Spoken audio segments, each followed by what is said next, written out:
सबसे पहले हमारे दर्शकों को आप बहुत आसान भाषा में ये समझाइए कि अस्थमा आखिर होता क्या है, ताकि इस बीमारी के बारे में हमारे दर्शक आसानी से समझ सके। देखिए, एस्मा एक हमारी जो वायुमार्ग होती है, जो हवा नली जिसको ब्रोंकियल ट्यूब्स कहते हैं, उसके अंदर सूजन जब होती है तो उसकी हवा नली की जो रेजिस्टेंस है, उसकी जो हवा की जो रफ्तार है, उसकी खराश वो बढ़ जाती है, उसके कारण कठिनाई होती है। तो हवा नली के किसी के कारण सिकुड़न होने के कारण एस्मा के लक्षण पैदा होते हैं और ये पैदाशी बीमारी है और इसके लक्षण होते हैं खांसी, सांस फूलना, सांस आवाजें होना। डॉक्टर, हर बीमारी के अपने कुछ कारण होते हैं। अस्थमा, जिसे कि आम भाषा में दमा भी कहा जाता है, आखिर ये बीमारी होती क्यों है? देखिए, एस्मा जिसको हम ब्रोंकियल एस्मा कहते हैं, जैसे मैंने आपको बोला, ब्रोंकियल ट्यूब्स के अंदर होता है, वायुमार्ग के अंदर होता है।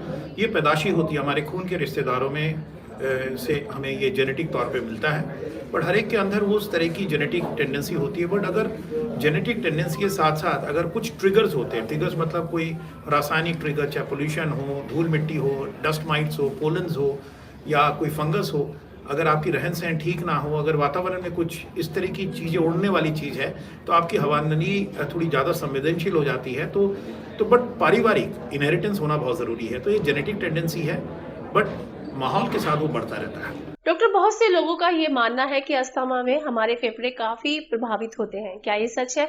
और अगर ऐसा होता है तो उसकी वजह क्या है? देखिए, एस्मा जैसे मैंने आपको बोला है कि ये पैदाशी बीमारी है, ये खून के रिश्तेदारों में होता है।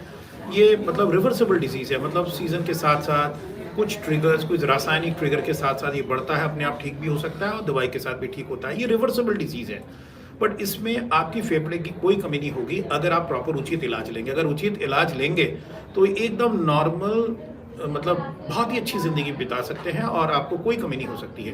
बट अगर जो लोग इस चीज़ को नज़रअंदाज करते हैं, जो इलाज लेते नहीं हैं, जो इस तरह की तकलीफ़ को मतलब झेलते रहते हैं, तो उनको आगे चल के क्रॉनिक एस्मा के लक्षण हो जाते हैं, जिसके कारण हवा नली के अंदर भी चेंजेस आ जाते हैं, जिसको हम कहते हैं फिक्सिटी, वो फिक्स हो जाती है। और हमारी जो आगे की जो कोशिका है, जिसको हम एल्वुलाई कहते हैं, जो हमारे एयर बैग्स है, वो धीरे धीरे फैलने लग जाते हैं। तो ये एस्मा अगर प्रॉपरली इलाज लोगे तो उसमें कोई प्रॉब्लम नहीं है।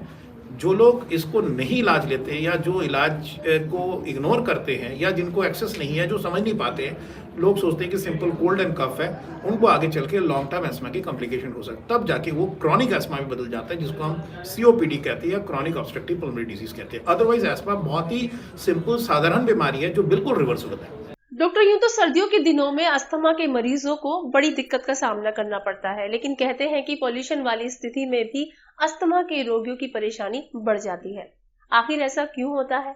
और जिन मरीजों को ये पता चल चुका है कि वो अस्थमा के मरीज हैं, उन्हें इस बीमारी से निजात पाने के लिए क्या करना चाहिए? देखिए, एक सबसे इम्पॉर्टेंट चीज़ मैं दर्शकों से ये कहना चाहूँगा कि प्रदूषण तो पूरे साल ही रहता है, बट इस समय जब विंटर के पोल्यूशन होते हैं तो हमारा जो बारीक जो पोल्यूशन है वो नीचे आ जाती है, क्योंकि विंड स्पीड कम हो जाते हैं और धुंध होने के कारण हमारी जो पोल्यूशन का जो एक्सपोजर बर्डन है, जिस रफ्तार से हम इनहेल करते हैं, वो हमारे नाक के लेवल तक आ जाती है। तो हम इसको बहुत हाई लेवल में पोल्यूटेंट्स को इनहेल करते रहते हैं। जैसे मैंने आपको बोला कि पोल्यूशन के अंदर बहुत सारी चीज़ें, उड़ने वाली चीज़ें, डस्ट माइट्स है, फूल के पराग है, मोल्ड्स है, डीजल के धुआं है, सिगरेट का धुआं है, बहुत सारी चीज़ें मिक्स होके प्राइमरी एंड सेकेंडरी पोल्यूटेंट्स हमारे लंग्स के अंदर वार करना शुरू कर देता है। तो इसलिए इस समय विंटर पोल्यूशन बहुत खतरनाक होता है, क्योंकि हम उस पोल्यूटेंट्स को बहुत हाई इंटेंसिटी में, जिसको हम कहते हैं हाई डेंसिटी लेवल में इनहेल करने लग जाते हैं। तो जिनकी हवा नली संवेदनशील है, जिनको फैमिली हिस्ट्री ऑफ एस्मा है, जिनको एस्मा पहले हो चुका है, जो दवाई नहीं ले रहे, वो